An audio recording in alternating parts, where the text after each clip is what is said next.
Hello, good evening, madam. Hello, sir. Good evening. Madam, will you proceed, madam, please?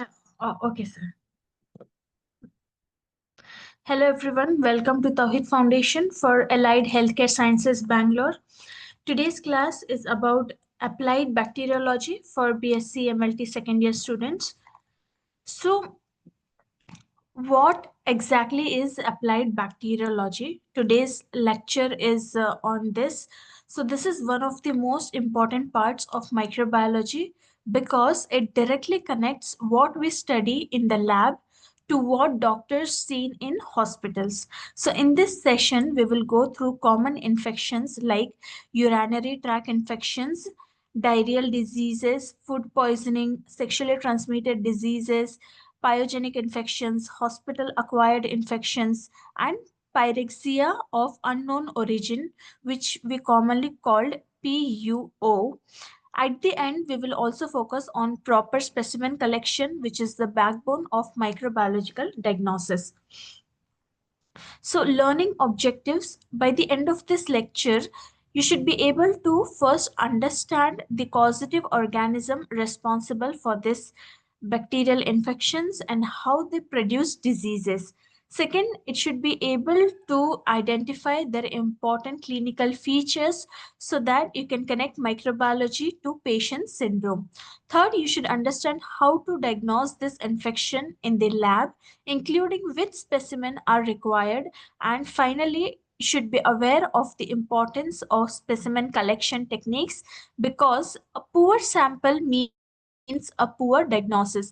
So no matter how advanced the lab is, if it is not collected properly, the result will be altered. Importance of applied bacteriology. Now, why is this important? In the hospital, a patient does not come to you saying, I have E. coli infection. Instead, they'll say, I have diarrhea, burning micturition. So, as microbiologists, we need to bridge the gap between symptoms and causative organism. So, knowing the applied aspect of this helps clinicians give the right antibiotic, prevents misuse of broad spectrum drugs, and helps us fight antimicrobial resistance. Also, applied bacteriology plays a vital role in infection control, both in community settings and in hospitals. So, think of hospital outbreaks like MRSA or ventilator associated pneumonia. If you don't understand applied bacteriology, such infections spread unchecked. So, UTI infections, urinary tract infection or UTI is one of the most common infections you'll see in both outpatients and inpatients. It is especially common in females because of anatomical reasons, shorter urethra and proximity of urethra to anus, which makes ascending infections easier in women. So UTIs can be simple, affecting only the bladder, which we call cystis, or complicated, where it spreads to the kidney, which is pyelonephritis if it is not treated. So these kidney infections may spread into the bloodstream and cause septicemia. UTIs are also very common in hospitalized patients who have catheters, which makes them a major hospital acquired infections. UTI causative organisms. The single most common cause of UTI is Escherichia coli, which is the most common one. You'll see this again and again in culture reports. Other gram-negative organisms include Klebsiella, Proteus species, Pseudomonas species, Enterococcus faecalis. A gram-positive coccus is also important. Remember that hospital acquired UTIs are often caused by multi drug resistant bacteria like Pseudomonas and E. Klebsiella. So, that is why understanding the source and patient's background is very critical. Pathogenesis. So, let's talk about the UTIs actually develop. Most commonly, bacteria ascend from the perineum into the urethra and then into the bladder. So, this is called the ascending route. So some organisms like E. coli have pili or fimbriae that allow them to stick to the urothelial cells, resisting the flushing action of urine. Proteus species are unique. They produce urease, which breaks down urea to ammonia, making urine alkaline and favoring stone formation. So, rarely bacteria may reach the kidneys through the bloodstream, that is the hematogenous route, but this is uncommon and usually seen in patients with bacteremia from another site. Clinical features. Now, what does a patient with UTI look like? In cystitis, they complain of dysuria, that means painful urination, urgency, and increased frequency to urine. There may also be suprapubic pain. If the infection goes up to the kidney, it becomes pyelonephritis, which present with fever, chills, flank pain, and sometimes nausea or vomiting. So in severe cases, patients may develop sepsis. Interestingly, pregnant women may have bacteria in the urine without any symptom. This is called asymptomatic bacteriuria. It is important to treat because it can lead to complications like pyelonephritis and adverse pregnancy outcomes. Diagnosis of UTI is based on microbiological evidence. The most common test is urine culture. We collect midstream urine and do a colony count. If the count is more than 10,000 CFU per ml, so it is considered significant bacteriuria. We also do microscopy to look for pus cells and bacteria. Dipstick test can detect nitrites and leukocyte esterase, which are indirect indicators of infection. If the patient looks very sick, especially with fevers and chills, blood cultures are also done to check for bacteremia. Remember, diagnosis is not just about growing bacteria. We need to correlate with symptoms and sign as well. Specimen collection. It is extremely important. The ideal specimen is a midstream clean catch urine sample collected after cleaning the genital area. In hospitalized patients, catheter urine may be collected, but catheter tips should never be collected unless infection is suspected. In infants, suprapubic aspiration using a needle under aseptic precautions is the gold standard because it avoids contamination. Once collected, urine should be sent to the lab within 2 hours.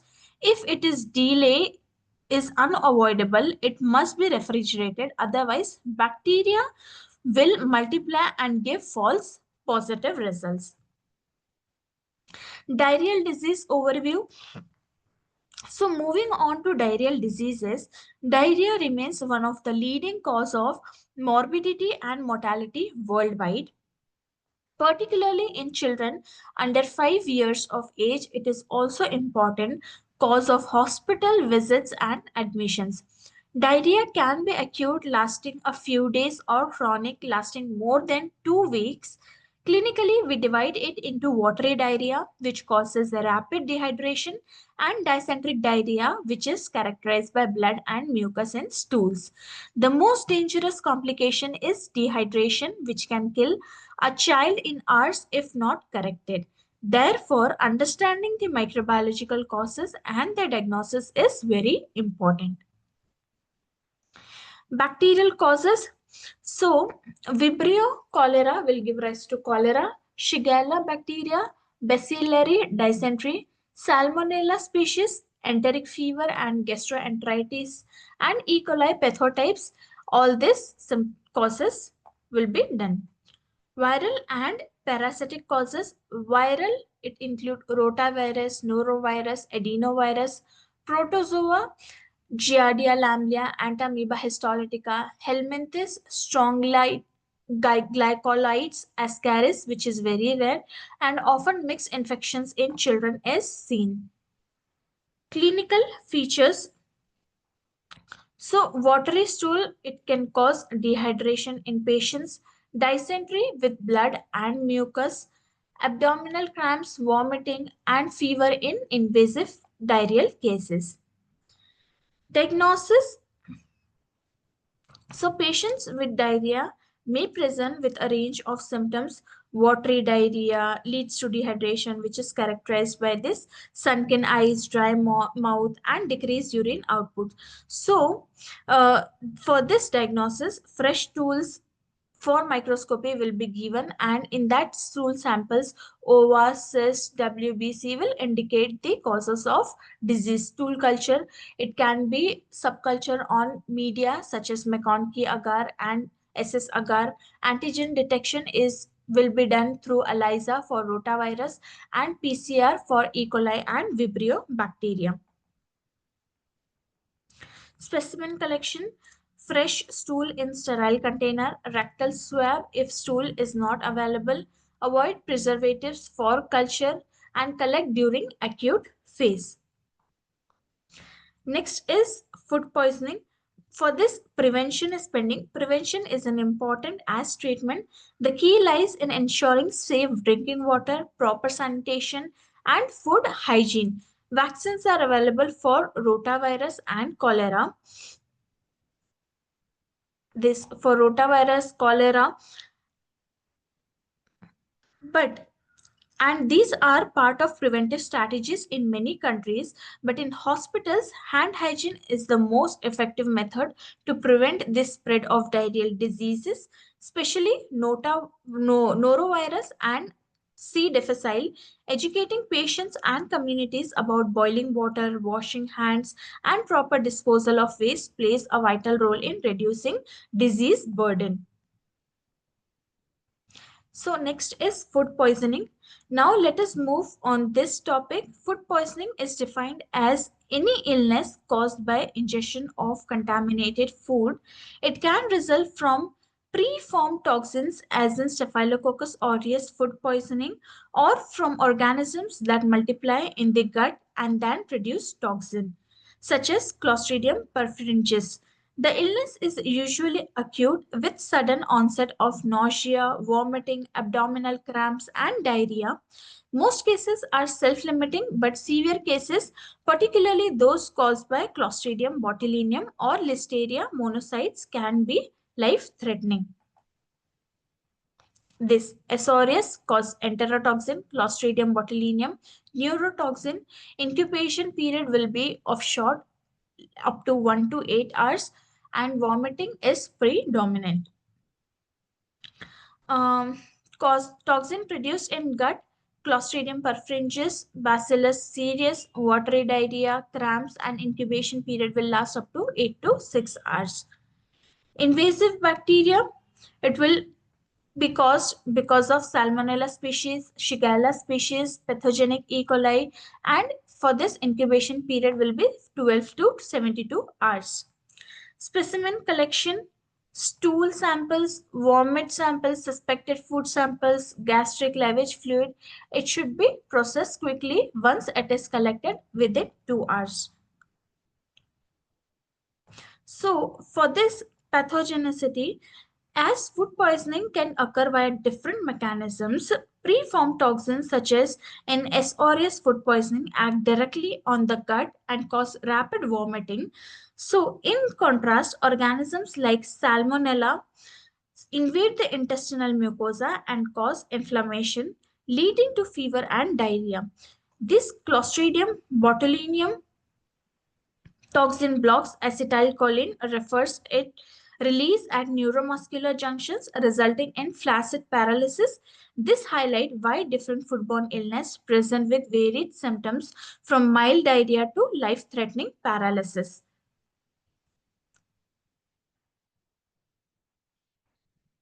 So next is STIs, which is nothing but sexually transmitted diseases, or STDs, infections primarily spread through sexual contact. They are major public health problem worldwide because they affect reproductive health, increase the risk of infertility, and facilitate the transmission of HIV. Common bacterial causes include Neisseria gonorrhea, Chlamydia trichomatis, Trypanosoma pallidum, which causes syphilis, and Haemophilus ducari. So, these viral causes include HIV, herpes, simplex virus, and human papillomavirus, which is HPV. Early diagnosis and treatment are essential for this to prevent complications and reduce community spread. Bacterial STDs, gonorrhea, Neisseria. So, gonorrhea is caused by Neisseria gonorrhea, a gram-negative diplococcus often found inside neutrophils. It is transmitted through unprotected sexual contact in males. It typically presents with urethritis, dysuria, and purulent discharge. In females, symptoms may be mild or absent, but can include cervicitis, pelvic inflammatory disease, and infertility if it is untreated. Neonates born to infected mothers can develop ophthalmia neonatum, a severe conjunctivitis. Diagnosis is confirmed by gram stain of urethral discharge showing intracellular diplococci cultures on selective media like thiomartin, agar, or nucleic acid amplification test. So trypanoma, next is Trypanosoma pallidum, which causes syphilis. Syphilis is caused by this species, a spirochete. It progresses in stages. Primary syphilis present as a paleness cancre at the site of infection. Secondary syphilis occurs weeks later with generalized rash, mucus patches, and condylomata. Latent syphilis is asymptomatic but serological positive. Tertiary syphilis may develop years later with gammas, cardiovascular lesions, and neurosyphilis. Congenital syphilis occurs when infection is transmitted from mother to child during pregnancy. So, diagnosis is made by dark field microscopy, serological tests like VDRL and RPR, that is non trypanomal, and confirmatory trypanomal tests such as TPHA or FDA ABS. Next is Chlamydia trachomatis. This is the most common bacterial STDs worldwide. It often coexists with gonorrhea. In men, it presents with non-gonococcal urethritis, epididymitis, or prostatitis. In women, it may cause cervicitis, salpingitis, and infertility due to scarring of fallopian tubes. A serious complication is ectopic pregnancy. Neonates may develop incursions, conjunctivitis, or pneumonia if exposed during delivery. So, diagnosis is mainly by ATs, which are highly sensitive, and specific treatment with azithromycin or doxycycline is effective. Other bacterial STDs include Haemophilus ducrei, which causes cankeroid, a painful genital ulcer with tender inguinal lymphadenopathy. Klebsiella causes donovenosis or granuloma inguinal, so which present as beefy red ulcers that bleed easily. Mycoplasma genitalium is an emerging pathogen linked to urethritis and cervicitis. Recognizing this less common infection is important, especially in patients with genital ulcers where syphilis and herpes have been ruled out. Viral STDs are equally important. Herpes simplex virus type 2 causes recurrent painful genital ulcers. Human papillomavirus, so HPV, causes genital warts and is strongly associated with cervical cancer. HIV, of course, is one of the most serious STDs leading to acquired immunodeficiency syndrome, that is AIDS. Hepatitis B and C viruses can also be transmitted sexually. Unlike bacterial STDs, many viral infections are incurable, which emphasizes prevention and vaccination such as HPV vaccine and hepatitis B vaccine. These are the other STDs: Trichomonas vaginalis, which causes vaginitis, Candida albicans, Candidiasis, Mycoplasma hominis, urea plasma species, and mixed infections, which is common. Diagnosis and prevention. Diagnosis of STDs depend on clinical presentation, laboratory testing, and patient's history. NAATs are now the gold standard for gonorrhea and chlamydia. Serological tests are crucial for syphilis and HIV. Prevention strategies include the safe practices of intercourse, vaccination, HPV and HPV, screening of high risk groups, and partner notification and treatment. Public health education is key to reducing stigma, which often prevents people from seeking timely care.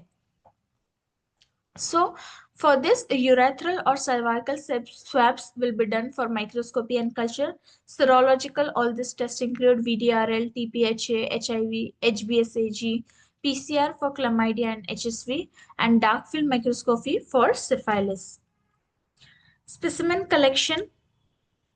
So, urethral cervical swabs, it should be given in sterile transport media. First, void urine for PCR, blood for serology test, and lesion swabs for HSV. Next is pyogenic infection. Now let us move to this. The word pyogenic literally means pus forming. These infections are characterized by local inflammation, abscesses formation, and purulent discharge. The most common organisms responsible are Staphylococcus aureus and Streptococcus pyogenes.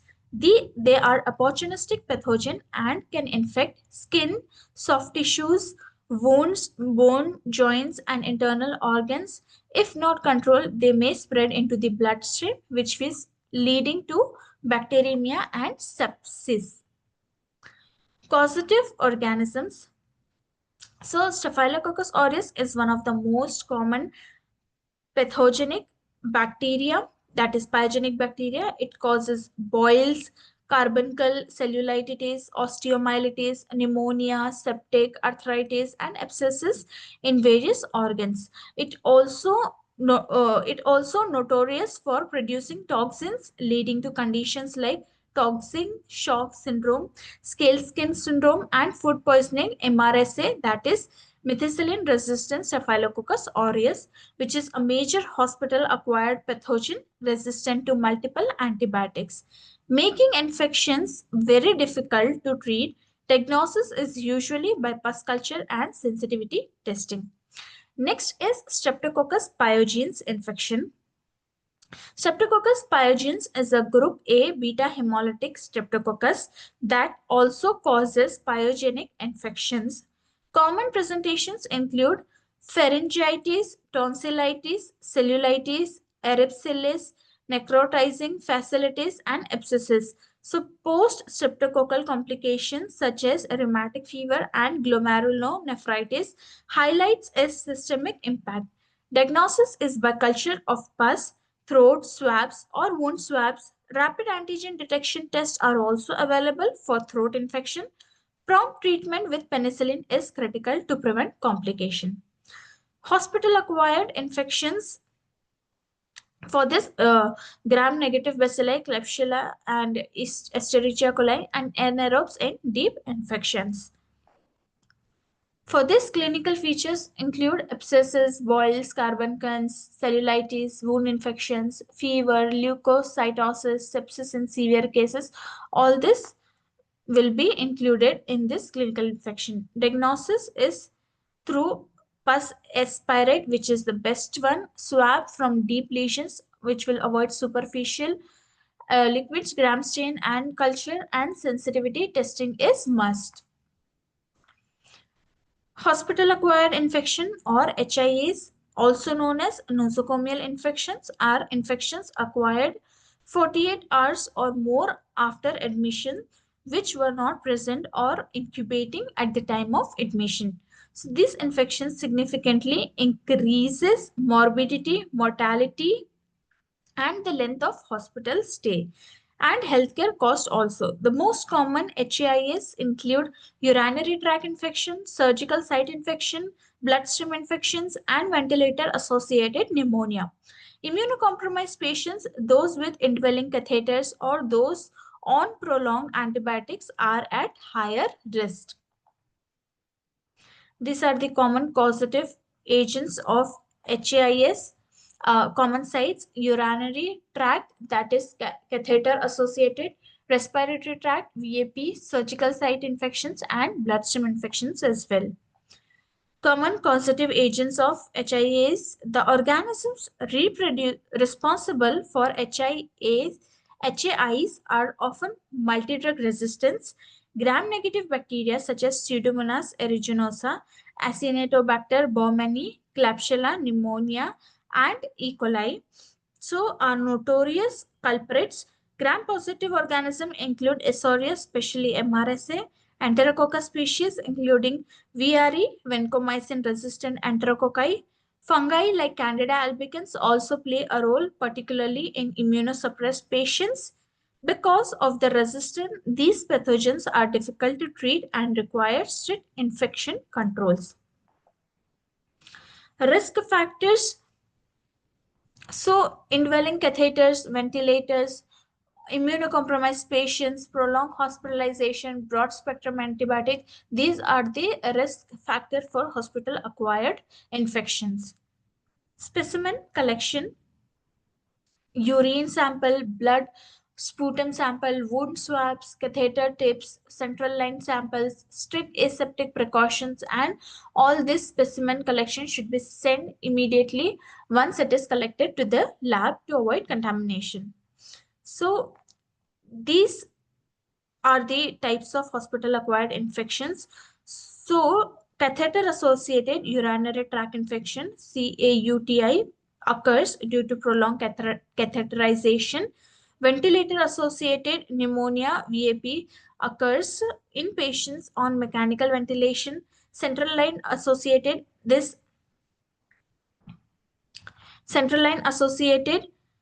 bloodstream infection are caused by colonization of catheters. Surgical site infections follow operative procedure.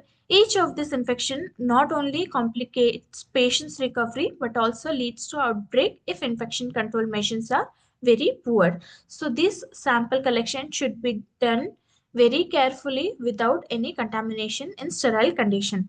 Prevention is the cornerstone. Hand hygiene is the single most effective measures. Use of aseptic technique during catheter insertion and surgery is vital. Antibiotic stewardship program help reduce the emergence of resistant organisms. Regular surveillance, isolation of infected patients, environmental cleaning, and use of personal protective equipment are also crucial. So remember, preventing infection is far cheaper and safer than treating multi-drug resistant hospital-acquired infections. Next is PUO, that is pyrexia of unknown origin. So PUA is defined as fever of more than 38.3 degrees Celsius lasting for more than 3 weeks with no diagnosis reached despite 1 week of inpatient evaluation. This is a challenging clinical condition because fever is a very non-specific symptom. The case causes are broad and include infections, malignancies, autoimmune diseases, and miscellaneous disorders. As microbiologists, our role is to help identify the infection causes. So this causes of infection of PUO. Infectious diseases are the most common cause of PUO, especially in developing countries. These include tuberculosis, pulmonary or extrapulmonary, typhoid fever, malaria, HIV, AIDS with opportunistic infection, endocarditis, enteric fever, abscesses, brucellosis. Chronic infections like fungal diseases can also be present this way. Careful history, repeated cultures, and imaging studies often provide clues to the underlying infection's etiology. Diagnosis and specimen collection.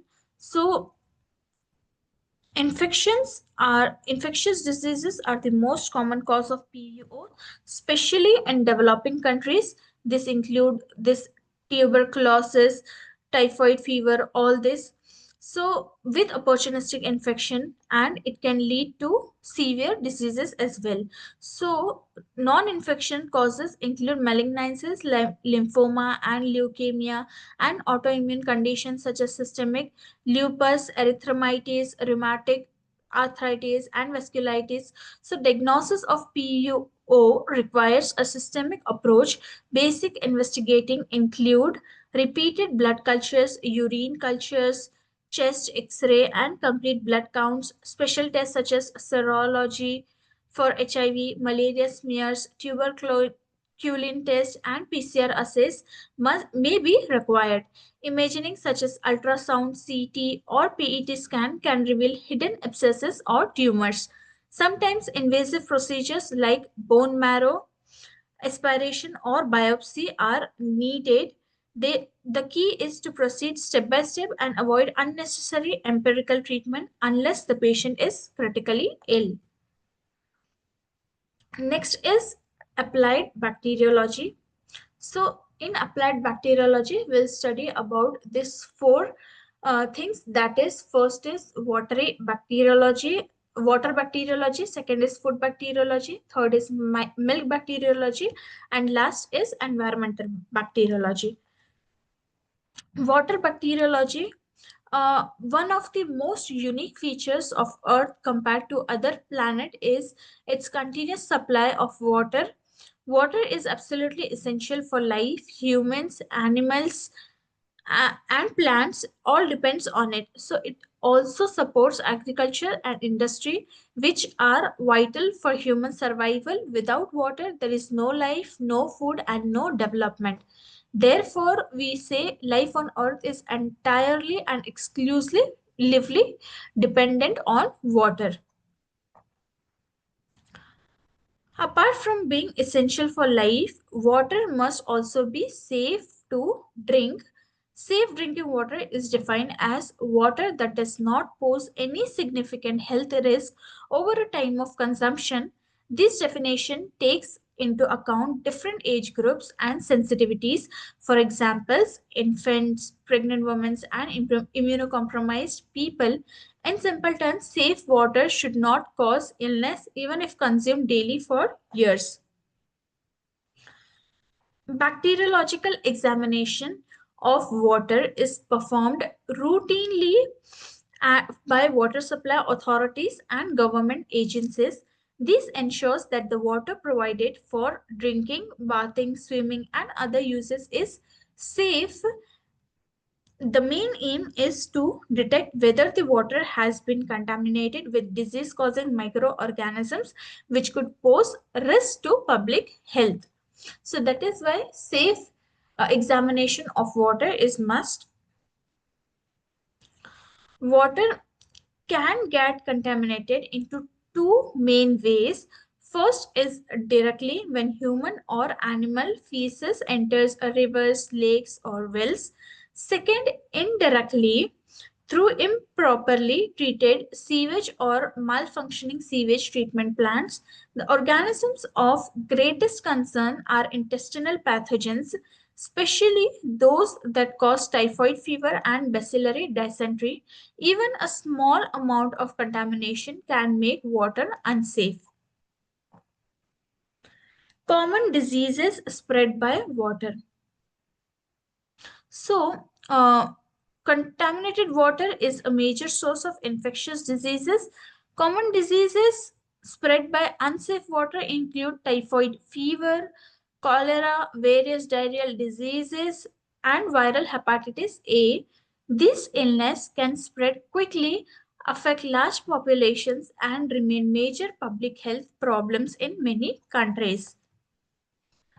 Water bacteriology, bacteriological analysis of water, is the method used to estimate how many bacteria are present and, if needed, to identify which type they are. This forms one important aspect of water quality assessment. It helps us decide whether water is safe for drinking and other purposes. Indicator organisms. Instead of trying to detect every possible pathogen, scientists scientists test for indicator organisms. These are harmless or less harmful bacteria that indicate fecal contamination. If indicator organisms are present, it strongly suggests that disease-causing microbe may also be present. In this way, they serve as a warning sign of contamination. So, indicator microorganisms should fulfill some key conditions. They must always be present when fecal contamination is present and always absent when fecal contamination is absent. They should survive longer in water than pathogens, making them reliable markers. Finally, they should be easy to isolate and identify in the laboratory. Coliform bacteria fulfill most of these requirements. So, coliform bacteria, which include E. coli organisms, are the most often used indicator bacteria for water quality assessment. So, among these, fecal coliforms such as E. coli are the most reliable indicators since E. coli is always found in the intestines of humans and warm-blooded animals. Its presence is in water directly suggests fecal contamination. As you can see the images of E. coli cells, it looks like this. Characteristics of coliform bacteria. So, coliform bacteria have distinct features. They are aerobic or facultative anaerobic, gram-negative rods, non-sporing, and capable of fermenting lactose to produce acid and or gas within 48 hours at 35 degrees Celsius. These properties make them suitable for routine laboratory detection. So, three groups of indicator organisms. Indicator organisms are divided into these three groups. First, process organisms, which help us check the efficiency of water treatment methods such as chlorination. Second, fecal indicators specifically show fecal contamination. And third, index or model organism, which are used to indicate the likely presence and behavior of pathogens. So these three groups of indicator, process organism, fecal indicator, and this index and model organism. Process organism, it will demonstrate its efficacy of a process which is nothing but chlorination. Fecal indicator indicates the presence of fecal contamination, and index and model organism indicator of pathogen presence and behavior respectively. Microbes in water include bacteria, viruses, and protozoa. While many of these organisms are harmless environmental microbes, some are pathogenic and can cause serious diseases when ingested with water. Therefore, monitoring microbial content is critical. Some common pathogens found in water include Salmonella typhi, which causes typhoid, E. coli, diarrhea, Vibrio cholera, Shigella dysentery, and Pseudomonas aeruginosa. Protozoa such as Cryptosporidium and Giardia lamblia and viruses such as Norwalk virus can also be transmitted through water. Microbial indicators for recreational water. Recreational waters such as lakes, ponds, pools, and beaches are monitored for microbial quality. Standards are set for total coliforms, fecal coliforms, E. coli, and enterococci. For example, fresh water should not exceed 126 mpn per 100 ml of E. coli, while salt water should not exceed 35 mpn per 100 ml of enterococci. These limits protect swimmers from gastrointestinal and skin infections. Fecal coliform can grow at higher incubation temperature, that is 44.5 degrees Celsius, which distinguishes them from environmental coliforms. This thermotolerant property makes them reliable indicators of intestinal origin contamination. WHO standard. The World Health Organization standard defines potable water as water in which no indicator organisms are detectable in 100 ml of water. The strict standard ensures that the water is safe for human consumption. Allowable. In practicing monitoring, WHO allows small margins. If fewer than 40 samples are tested in a month, only one positive result is acceptable. If more than 40 samples are tested, less than 5% can be positive. So, this accounts for occasional errors without compromising safety. Methods of bacteriological analysis of water, multiple tube fermentation test. The multiple tube fermentation test estimates the most probable number MPN of coliform in 100 ml of water. Water is inoculated into lactose broth tubes. If coliforms are present, gas is produced. Positive tubes are then transferred into confirmatory broths like brilliant green lactose bile broth and EC broth. The pattern of positives allow us to calculate the MPN. Here, 100 ml of water is filtered through a membrane that traps bacteria. The membrane is placed on selective agar and incubated. Colonies that grow are counted directly. This method is faster and gives more precise counts than the MPN test, though it requires more resources. Presence and absence test. In the PA test, 100 ml of water is mixed with lactose broth containing a pH indicator. If coliform are present, they ferment lactose, producing acid that changes the color from purple to yellow. After 48 hours of incubation. This gives a simple positive or negative result. Colillo-defined substrate test. This test is a modification of the PA test, that is presence and absence test. It uses ONPG plus MUG substrate. Coliform hydrolyze ONPG to produce a yellow color, while E. coli hydrolyzes MUG to produce fluorescent under UV light. This makes it a quick method to detect both coliforms and E. coli as well. Next is standard plate count method. In this method, a sample of water is spread onto agar plates, incubated, and colonies are counted. It provides the total number of viable bacteria but is not specific for coliforms.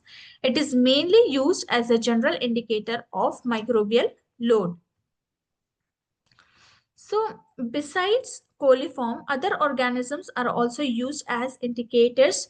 Fecal streptococci and enterococci indicate fecal contamination. Sulfide reducing Clostridia indicate feces from animals. Bifidobacteria, bacteriophages, and protozoa like Giardia lamblia are also used in special testing. Next is methods of this bacteriological analysis of water by emerging methods. Modern technologies are being developed to improve water testing. This include chromogenic substances, antibody-based methods, immunomagnetic separation, PCR, FISH, that is fluorescence in situ hybridization, biosensors, and microarrays. These methods provide faster and more accurate results, but they are costly and require advanced equipment. Next is food bacteriology. Food is essential not only for energy but also for the growth, repair, and maintenance of our body. While it provides nutrients, it can also serve as a vehicle for microorganisms if not handled properly. Some microbes spoil food while others can cause serious diseases. Studying food bacteriology is crucial for ensuring safety, preventing spoilage, and protecting public health. Indicators of food spoilage. Canned food may show spoilage through loss of vacuum, swelling of the can, unpleasant odor such as sour or rotten egg smell, or visible microbial growth. The contents may appear partially digested, coagulated, or discolored. Such signs indicate that the food is unsafe to consume and may harbor dangerous organisms like Clostridium botulinum. Meat Spoiled meat often exhibits slime formation, gas production within tissues, greenish discoloration, and bacterial or fungal growth. Spoiled meat not only loses its nutritional value but can harbor harmful bacteria such as Salmonella and E. coli, leading to food poisoning if consumed. Fish and shellfish. Fish and shellfish spoilage is typically due to oxidation of fats causing rancidity, production of histamine leading to scromboid poisoning and microbial growth. Proper color chain storage is essential to prevent such spoilage and protect consumers from foodborne illness. Milky and dairy products. Milk and dairy products are highly perishable. Spoilage can present as gas production, proteolysis causing bitterness, ropiness, or sliminess, alkali production, coagulation, and discoloration. Pathogens like Listeria monocytogenes and Staphylococcus aureus can make dairy products risky if it is consumed raw. So after boiling, it may reduce the bacterial increase. Next is vegetables and fruits. Vegetables and fruits mainly spoil due to microbial growth and enzymatic breakdown. This leads to softening, fermentation, mold growth, unpleasant smells, and loss of nutritional quality. Spoilage can affect appearance, texture, and taste, making the food valuable. Next is spoilage organisms may be grouped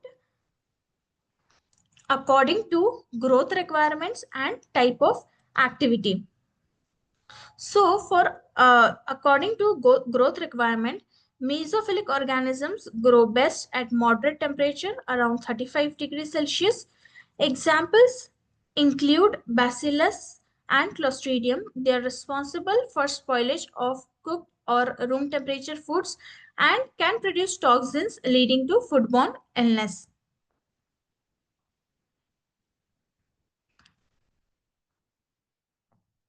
So groups according to growth requirement, first is psychotropic and second is mesophilic.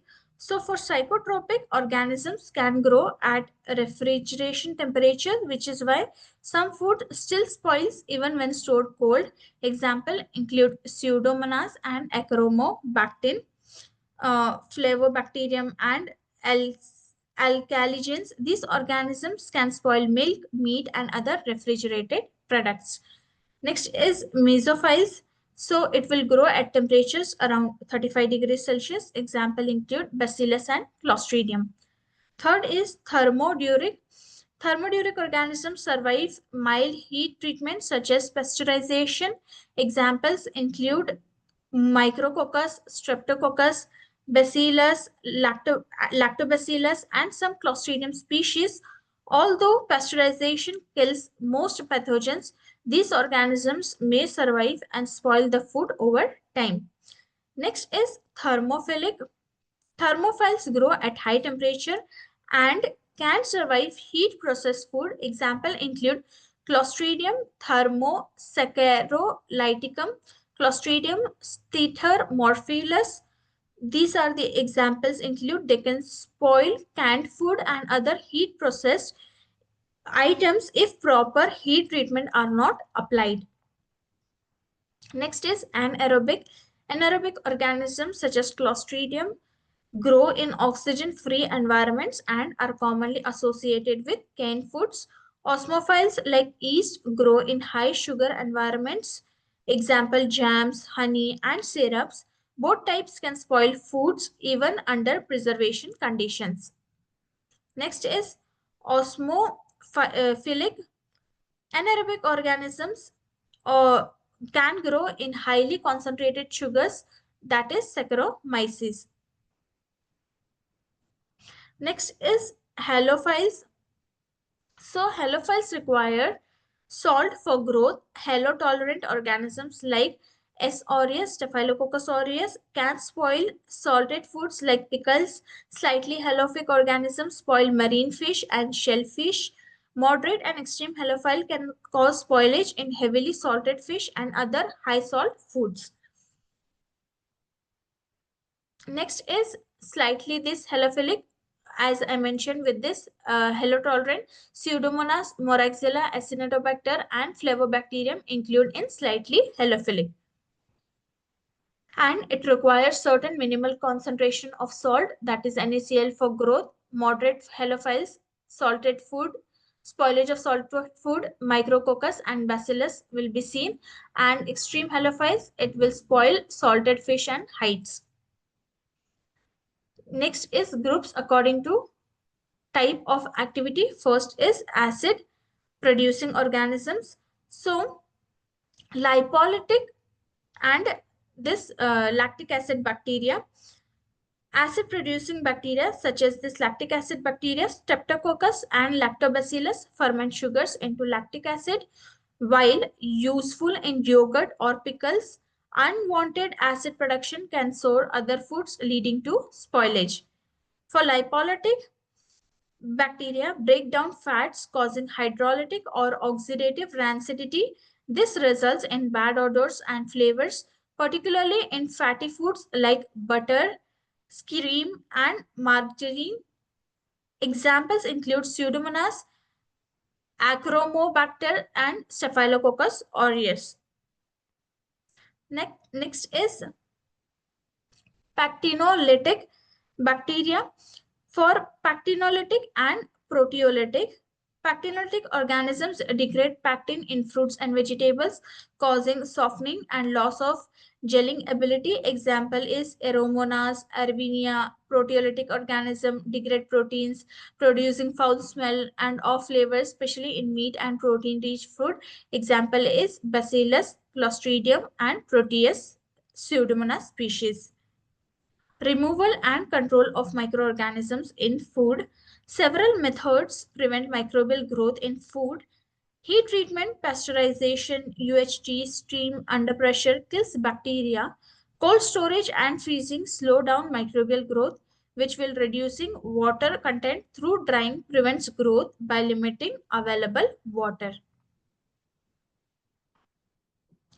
So, for this, other control methods include preservatives like sorbic acid, that is, which will sorbate, propionic acid, salt and sugar. Smoking and fermentation also inhibit harmful microbes. UV treatment can kill surface microbes.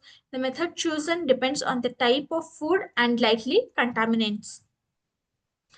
Next is methods of this microbial analysis of food. So, laboratory testing ensures food safety through direct microscopic examination, detects bacteria directly. Aerobic plate count estimate total viable bacteria present. Specific test enumerates coliforms, Salmonella, Shigella, fecal streptococci, S. aureus, Vibrio. In milk, the reductase tests show bacterial activity by color change. So for this reductase test, it will check the color activity by change of this color. This test guide quality control and ensures safe consumption. Next is milk bacteriology. Milk is a highly nutritious fluid that contains carbohydrates, proteins, fats, vitamins, mineral, enzymes, and hormones. In addition to its nutritional value, breast milk provide antibodies and lymphocytes that protect infants from infections. Because milk is rich in nutrients, it also supports bacterial growth, making it highly perishable. Proper handling and processing are essential to ensure its safety and quality as well. Milk sample collection. So for microbiological testing, milk samples must be collected using aseptic techniques. To avoid contamination, typically samples are taken randomly from pooled batches. Immediate transport to the laboratory is crucial because a delay can alter bacterial counts and lead to inaccurate results. Aliquots of raw milk. Small measured portions called aliquots of raw milks are taken before pasteurization to assess the microbial load. These aliquots help determine the initial quality of the milk and identify any pathogens present before heat treatment. As you can see in this picture, these are the small aliquots in which milk is there. Next is so for this, a 10 ml of sample is taken from a randomly selected aliquot from the pooled batch. And then streaking pattern for semi-quantitative colony counts. A calibrated loop, usually this 10 ml, is dipped into the milk sample and streaked onto the agar plate. The loop is spread in multiple directions to ensure isolated colonies. This semi-quantitative method allows estimation of bacterial number per ml of milk by counting colonies after incubation. So, this blood agar supports the growth of wide range of bacteria, including hemolytic pathogen. McConkey agar is selective for gram-negative bacteria and differentiates lactose fermenters from non-fermenters. After incubation at 37 degrees Celsius for 24 hours, the plates are examined for bacterial growth. So as you can see, after this, blood agar plate and McConkey agar plate will be inoculated with 0.01 ml of raw milk sample and then incubated for 24 hours at 37 degrees Celsius. Examination of plates for growth. The colonies are counted after incubation because the loop delivers a known volume. Colony forming units, that is CFU per ml, can be calculated for a 10 ml loop. Multiply colony count by 100 for 1 ml loop, multiply by 1000. So this calculation gives a reliable estimate of bacterial concentration in the milk sample. Standards for milk quality before pasteurization. Milk must meet specific microbiological standards to be considered suitable for pasteurization. Total viable microorganism should not exceed 1 into 10 to the power of 8 CFU per ml. So pathogenic bacteria such as Staphylococcus aureus, Pseudomonas aeruginosa or Enterobacteriae should be below 1 into 10 to the power 4 CFU per ml. Fecal origin organisms must also remain under. Spore forming aerobes or anaerobes should not be present. So as I mentioned, this milk suitable for pasteurization should meet the following minimum standard. Total viable microorganism should not exceed 1 into 10 to the power 5 CFU per ml, as this organism, Escherichia, Pseudomonas, and Enterobacteria, does not exceed this standard 1 into 10 to the power 4 CFU per ml. Presence of organisms defined as being of fecal origin and it should not exceed this, and absence of unusual organisms such as spore bearing and aerobes and anaerobes. So, action if standards are not met. If the batch does not meet these standards, it must be discarded or used only for research purposes. Milk containing less than 10 to the power 4 CFU per ml of normal skin flora such as coagulase negative, staphylococci or diphtheroids and free from pathogenic organism is acceptable for raw distribution. Sample isolates Citrobacter friondi is a gram-negative bacterium that can contaminate raw milk. While not always pathogenic, its presence indicates potential fecal contamination and poor hygiene. Identification is important to ensure safety purposes.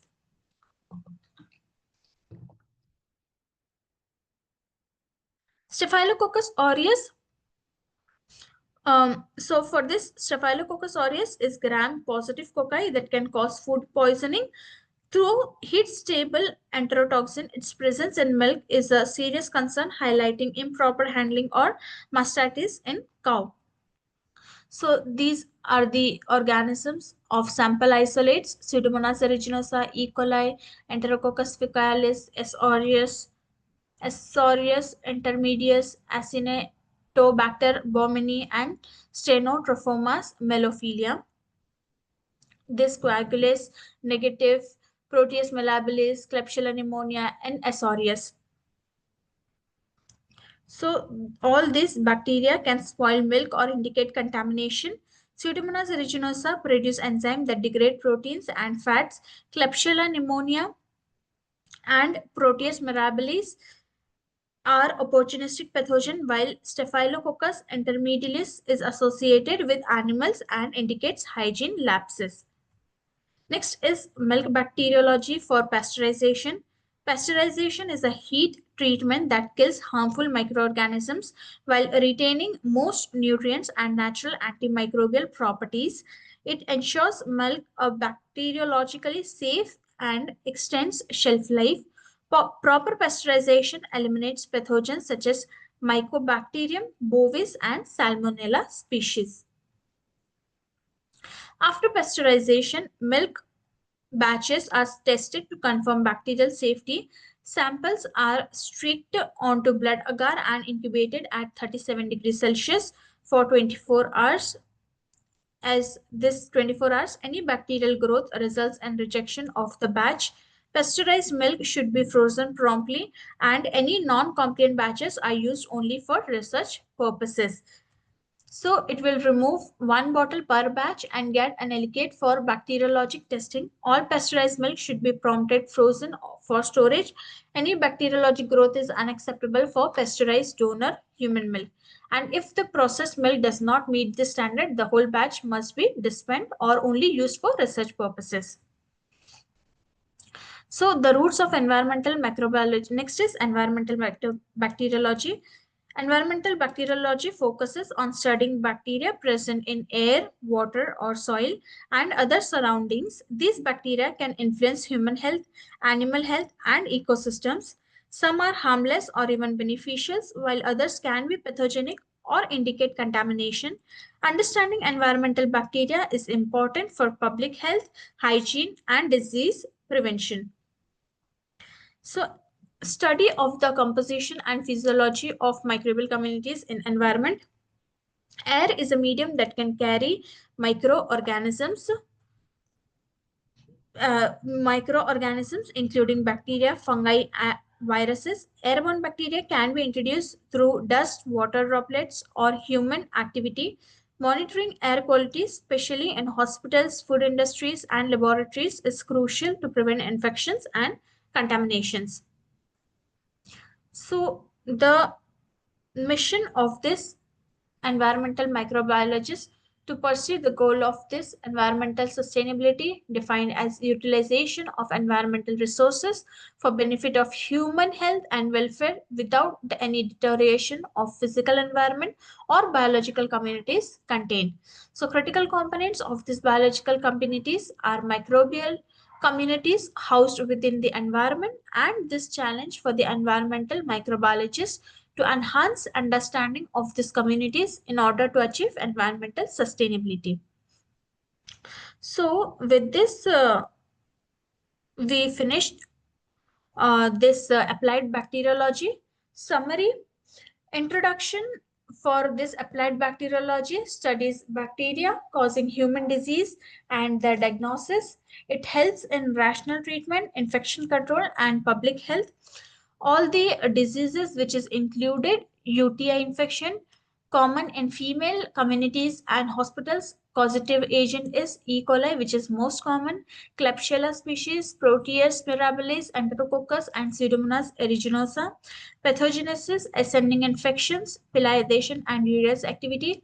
Symptoms can be seen: dysuria, frequency, urgency of urine, fever, flank pain. Diagnosis: midstream urine culture, less than 10 to the power of 5 CFU per ml significant.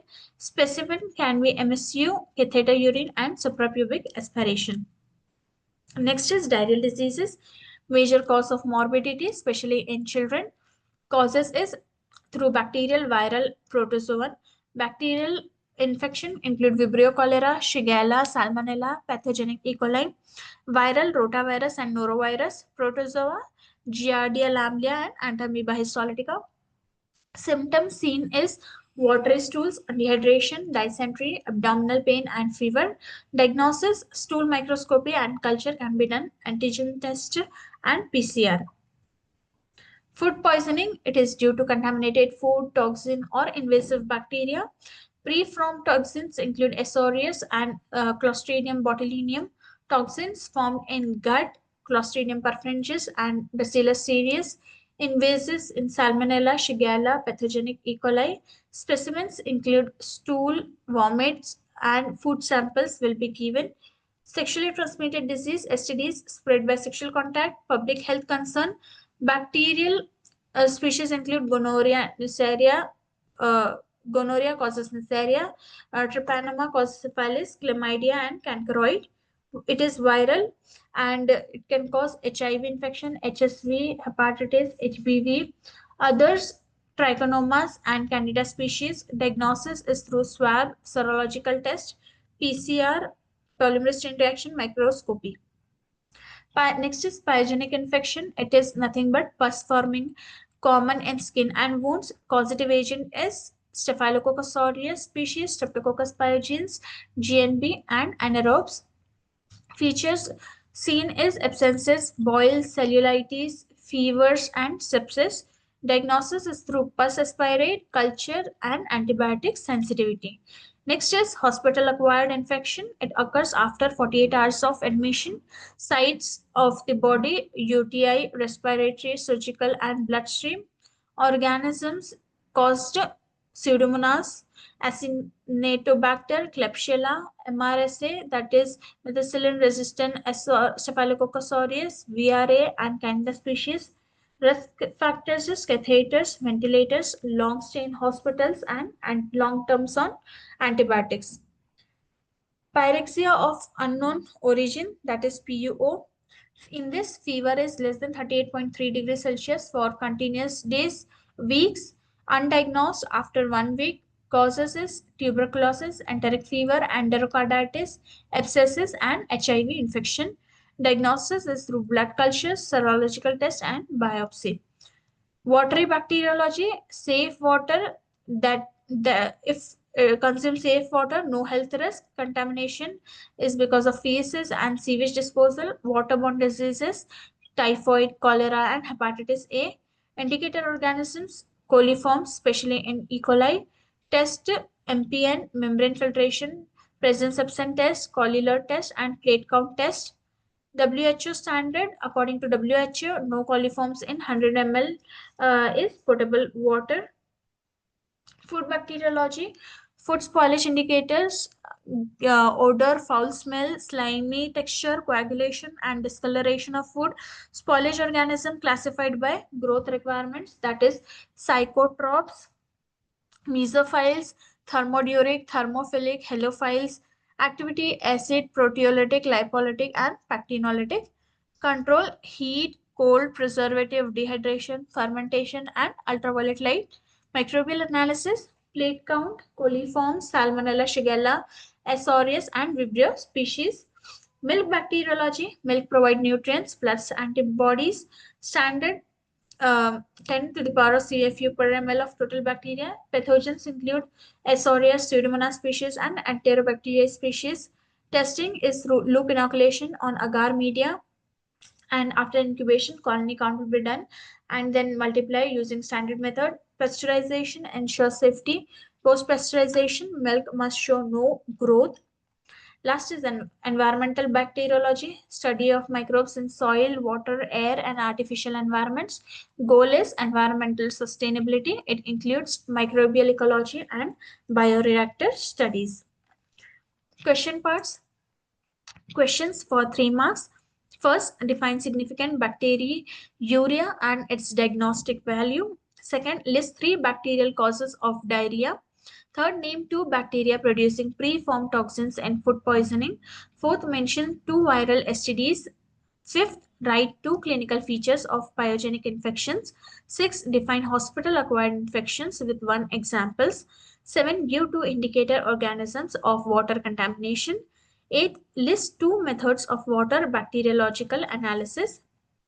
9. Mention 2 spoilage indicators of canned food. 10th, what is pasteurization of milk?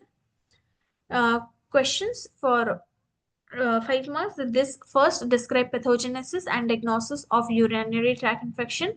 Second, explain bacterial causes and diagnosis of diarrheal diseases. Third, discuss food poisoning types with examples. Fourth, write short notes on bacterial STDs. Fifth, describe clinical features and specimen collection in pyogenic infections. Sixth, explain causative organisms, risk factors, and prevention of hospital-acquired infections. 7. Discuss the bacteriological examination of water and according to WHO standards. 8. Write short notes on psychotropes and thermophilic organisms in food spoilage. 9. Explain methods of microbiological analysis of milk. 10th, define environmental bacteriology and state its importance. So with this, we completed whole syllabus for BSc MLT second year students. Last topic is also covered. Sir? Hello, madam. Yes, sir. Yeah, madam. Very nice presentation, madam. So, Thank you, sir. second year syllabus we have completed successfully. Yes, sir. Thank you so much, madam. Thank you so much. Thank you, But sir. This time, actually, that too on Sunday, we have, No issues, sir. yeah, madam. Yes, madam. Thank you, sir. And I think today we have discussed a lot of things. One is Yes, sir. hospital-acquired infections Yes, and yes, sir. some other Yes, back sir. Milk bacteriology, that food bacteriology and environmental bacteriology. Um, yes, sir. with this knowledge, I think they can attend easily and they can score Easily. best of the best. Yes, Yeah, sir. And one very important topic, pasteurization. They know what it is, but what exactly it does, students are not aware of that. exactly correct. Uh-huh. Okay. Thank you so much. Thank you, sir. Yeah.